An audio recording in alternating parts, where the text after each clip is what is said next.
Olá! Nessa aula vamos falar sobre a técnica PERT-CPM.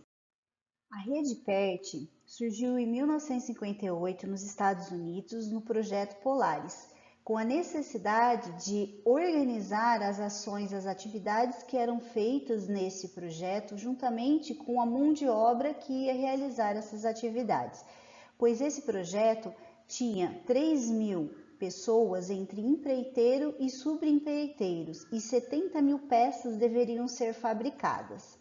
Já a rede CPM, que é o método do caminho crítico, ela surgiu em 1957 na DuPont. O PERT-CPM é um método que divide as operações de um projeto em atividades necessárias à sua execução, estabelecendo suas relações de interdependência e tempos de execução. Isso traduzido num diagrama de precedência, que seria a rede, seria o diagrama PERT-CPM.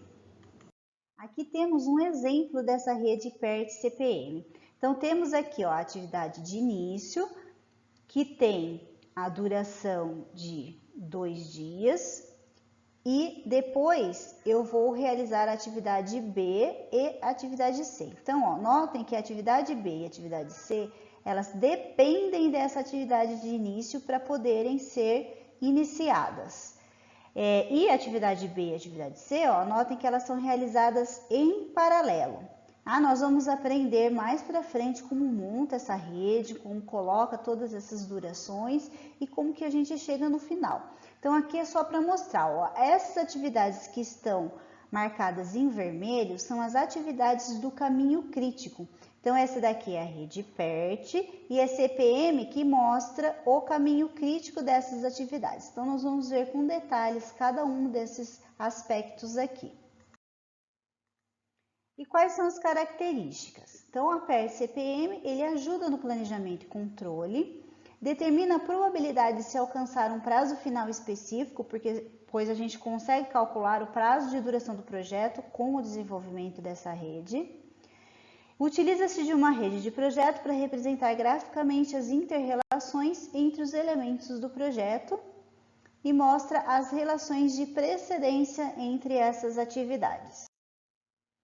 E o que seria a atividade e evento? A atividade ela é a execução efetiva de uma tarefa que ela consome tempo e consome recurso.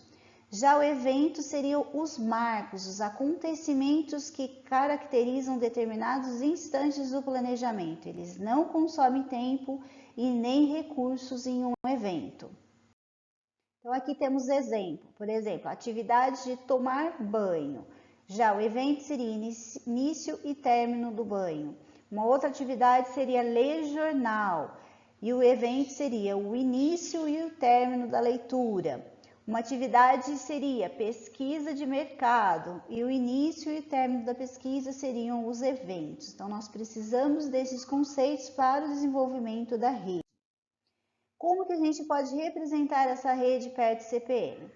Por duas maneiras. A primeira delas é a maneira americana, onde a flecha é a atividade e os círculos, ou que nós chamamos de nós, são os eventos. Então, é o início e fim de uma determinada atividade, e a flecha representa a atividade. Já na representação francesa, a flecha representa o evento e o nó, ou o retângulo, representa a atividade. Eu vou explicar aqui para vocês como que a gente faz essa rede por meio dessa representação francesa. Nesse slide temos um exemplo da tabela de precedência, que seriam todas as atividades com a duração de cada uma dessas atividades e atividade precedente. Então, por aqui, nós temos que a atividade 1 é preparar a lista de convidados. Ela tem a duração de 1 dia e ela não tem nenhuma atividade precedente, ou seja, eu não preciso realizar nenhuma outra atividade antes desta. Escolher o local, ela tem uma duração de 1 semana e também não tenho que fazer nenhuma outra atividade antes de escolher o local. Já enviar os convites, eu demoro 1 semana e eu preciso ter escolhido o local e ter preparado a lista de convidados. Ó, eu preciso que as atividades 1 e 2 tenham sido realizadas para que eu envie os convites. A atividade de organizar o local, ela demora um dia e eu preciso que a atividade 2, ó, escolher o local, tenha sido realizada. Realizar o almoço demora um dia e eu preciso das atividades 3 e 4, que é ter enviado o convite e ter organizado o local. Limpar o local após o almoço, eu demoro um dia e preciso das atividades 3 e 4 também para poder limpar o local. E a atividade 7, que é fazer um balanço e prestações de conta, eu preciso que o almoço esteja, o local esteja limpo para poder realizar essa atividade. E ela também tem a duração de um dia. Para montarmos essa rede, nós precisamos saber o que seriam as datas cedo e data tarde. Então, eu chamo a duração da atividade de D. E a duração da atividade é o tempo esperado para que a atividade seja executada. Esse tempo ele pode ser probabilístico, com média e desvio padrão. Então, a gente pode, por exemplo, falar assim, olha, o tempo de duração da atividade, o tempo médio é de 2 dias. Então, a gente pode trabalhar com um tempo realista, um tempo pessimista ou um tempo que seja um tempo médio. Tá? O início cedo da atividade ele é representado por IC e o término cedo por TC.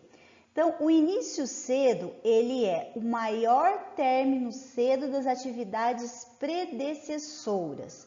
Então, o que significa isso? Vamos supor que a atividade A seja a minha atividade de início e ela tem duração de 2 dias. Então, ela vai terminar depois de 2 dias. Esse início, esse término cedo da atividade vai ser o início cedo da atividade que vem na sequência. Se essa atividade que vem na sequência, ela depender só da atividade A. Vamos supor que eu inicie com a atividade A e a atividade B. Então, essas atividades têm duração, a atividade A de 2 dias, a atividade B de 3 dias. E a atividade C, ela depende tanto da A quanto da B para que eu inicie ela. Então, o início cedo dessa atividade vai ser o maior término cedo das atividades que aconteceram. Então, eu vou escolher entre 2 e 3 dias aquele que é o maior. Então, no caso, 3 dias é maior. Então, esse vai ser o meu término, o meu início cedo da atividade C. E o término cedo, ele é o início cedo mais a duração da própria atividade. Então, quando eu passar um exemplo desse cálculo, né, eu vou falar para vocês, a gente volta nesse início cedo e término cedo para realizar o cálculo. O término tarde e início tarde, o término tarde é representado por T e T, e o início tarde por IT. Então, o término tarde, ele vai ser o menor início tarde das atividades sucessoras agora. Então, o término tarde, a gente vai calcular de trás para frente. Então, a gente já tem a rede, já calculou início e término cedo, e aí a gente vai calcular o término e o início e o término tarde. Tá? Então, no exemplo, eu mostro para vocês, vai ficar claro como que a gente faz esse cálculo. E o início tarde, ele vai ser o término tarde menos a duração das atividades em questão. E aqui, a partir desses cálculos de início cedo e início tarde e término tarde, nós conseguimos calcular os atrasos e as folgas permissíveis nesta rede. Então, a folga, ela vai ser o término tarde menos o término cedo ou o início tarde menos o início cedo. Aí, a gente considera essas subtrações em módulo, então a gente sempre vai considerar o valor positivo. Então, nesse exemplo aqui, ó, nós tínhamos o início cedo igual a 9, término cedo igual a 11. Início tarde igual a 13, término tarde igual a 15. Então, se a gente subtrair, ó, 13 menos 9 ou 15 menos 9, eu vou ter que a folga, nesse caso aqui, é igual a 4. E sempre que a folga for igual a 0, isso significa que essa atividade vai fazer parte do caminho crítico, ou seja, eu não tenho folga. Então, é uma atividade crítica, eu não posso atrasar, porque se eu atrasar nessas atividades do caminho crítico, eu atraso todo o meu projeto.